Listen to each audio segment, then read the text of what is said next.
Please note that anything said in this video is not meant to offend anyone. It is just for the means of having fun and giving possible helpful tips to others. Now the first submission is from WolfGirl1880.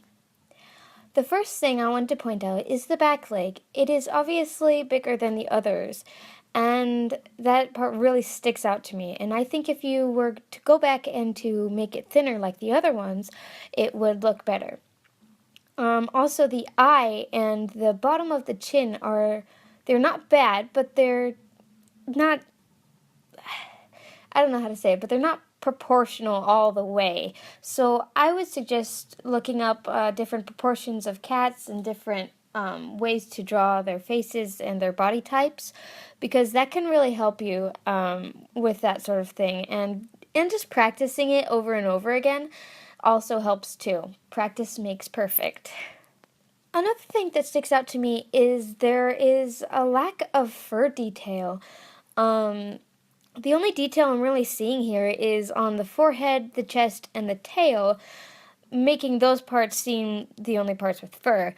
Now, I know that you don't want to draw like everywhere on the cat's body, for otherwise they'll just look way too spiky or poofy.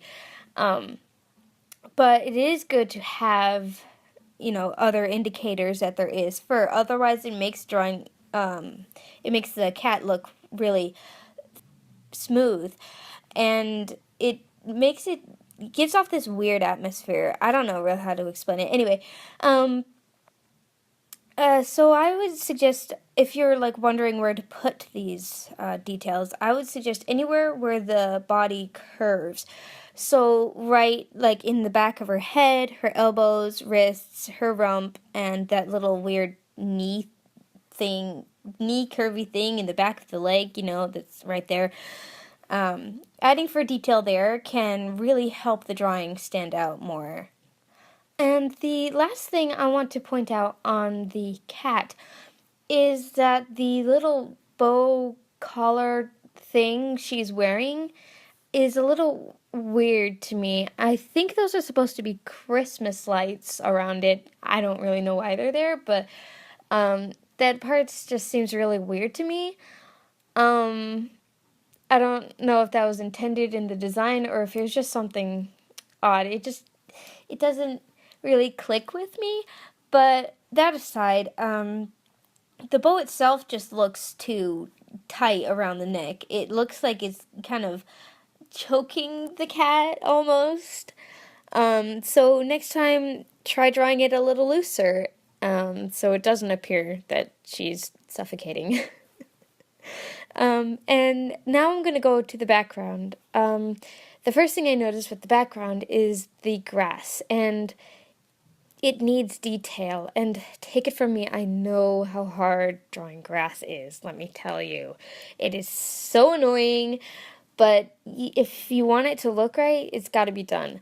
And I'm not saying you had to draw in every individual hair of grass or whatever. I'm just saying that it needs some detail to show that it is grass. Otherwise, like I said with the fur, it just looks sort of oddly smooth and oddly weird, like it's not, like there's no texture or anything. Like it's just blank. It's just nothing. It's weird. So it needs that detail in order to stand out and actually give the audience knowledge that there is grass there. Another thing is the snow.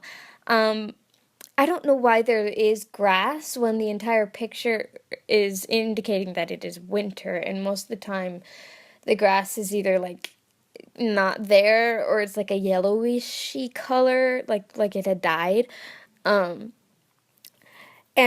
I don't see any snow on the ground, which is odd to me, and I get that it's probably like just starting to snow.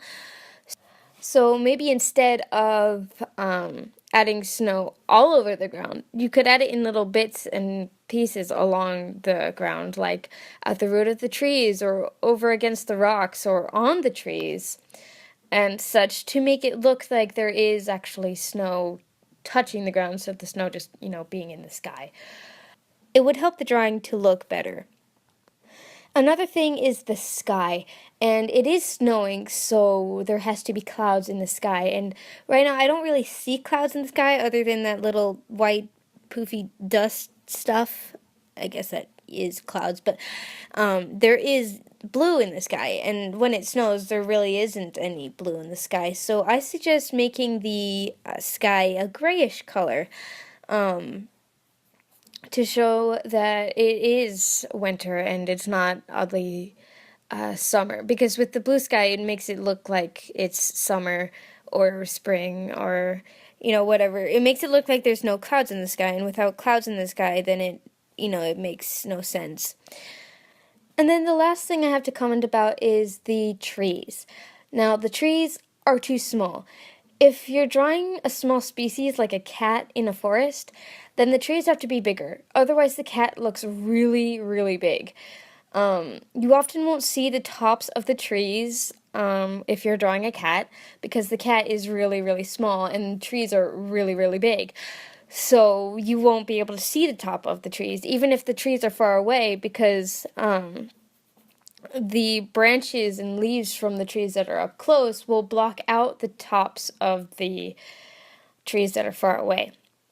So that's one thing you could work on, as well as there is no detail, like there is no indication of bark. So in order to do that, you just basically have to draw like little squiggly lines in there, which is really easy. The more detail, the better, but whatever is easiest for you is also good. And another thing, the bottom of the trees, it looks like you just sort of gave up there.